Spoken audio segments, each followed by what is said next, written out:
Have you ever been frozen and you just can't get yourself unstuck? Maybe you have these thoughts of, I can't get started until things are perfect, and things aren't perfect, so I can't get started. Today I'm going to talk about perfectionism and how it is holding you back.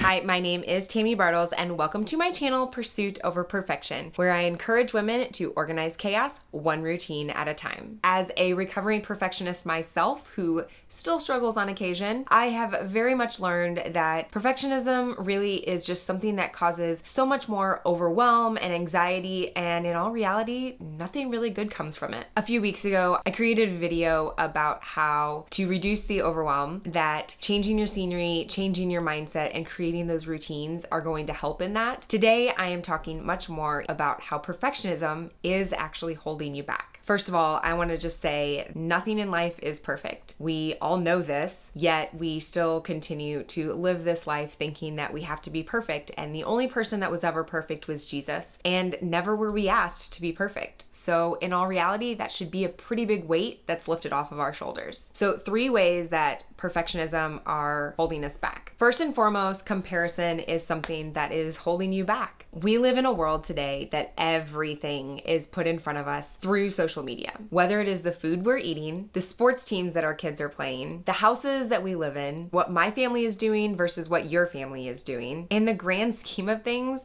God does not care if your son plays on a YMCA team or an elite select soccer team. What is important is that he is learning to love one another, to show teamwork, to show kindness towards others, because they are all also children of God. As moms, I know that we all live in this crazy world of comparison as well. We've got Pinterest perfect pictures versus the reality ones. The social media pictures that we're seeing of this picture perfect life are just an overview. We aren't seeing the nitty-gritty details, and we don't know what is happening behind closed doors. So stop comparing your everyday life to the curated perfect pictures that are shown on social media. Focus on bettering yourselves, not against others, but against what you and your family did the day before. So comparison is first thing that is an issue with our perfectionism. The next thing is similar to what I said at the intro about how we can't get started until things are perfect, and things aren't perfect, so I can't get started. We're looking for this linear path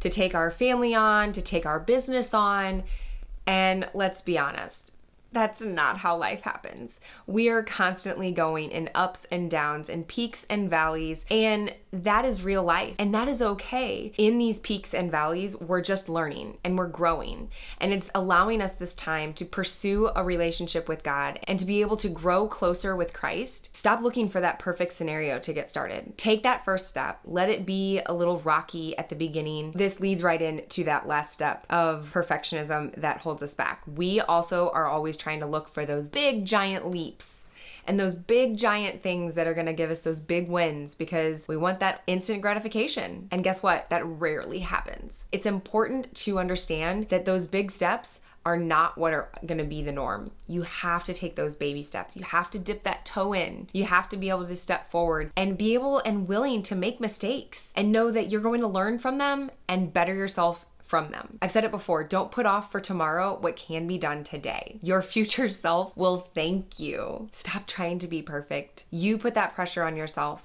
and all we're trying to do and what I'm trying to do is make progress. Be better than yourself the day before. Little baby steps are going to accumulate much faster than waiting until that perfect scenario to take that one giant leap. So to wrap this up, struggles are going to come. There's going to be bumps along the way. You're going to get bruises and you'll have these scars, but you're going to learn from these scars, and they're just going to make you stronger in the end. You're going to learn how you can lean on God and grow in your faith. He's not going to ever leave you.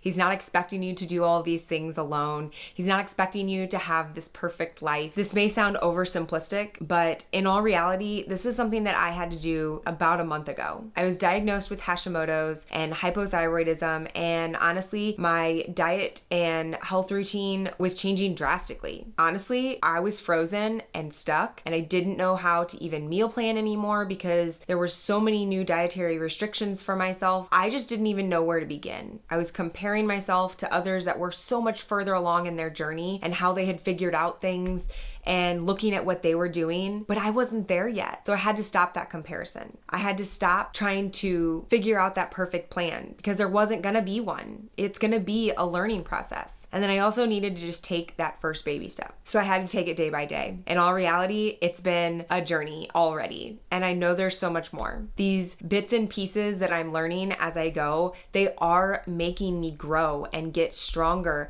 and know how I can take these to create new routines. So if you are looking for maybe some small steps to be able to grow in your faith with Christ, I did write a devotional. It is for overwhelmed moms with practical tips on how to live a simplified daily life. It will be available next week. So stay tuned. Be sure to subscribe to this channel so that you can see more information coming next week. I would love for you to see how I came along on this journey, and I cannot wait for you to hear my heart and how all of it came together just taking one baby step and being obedient, letting go of my perfectionism, and know that God is by my side, wanting each and every one of you to live the life that He created for you. I hope you have a blessed day.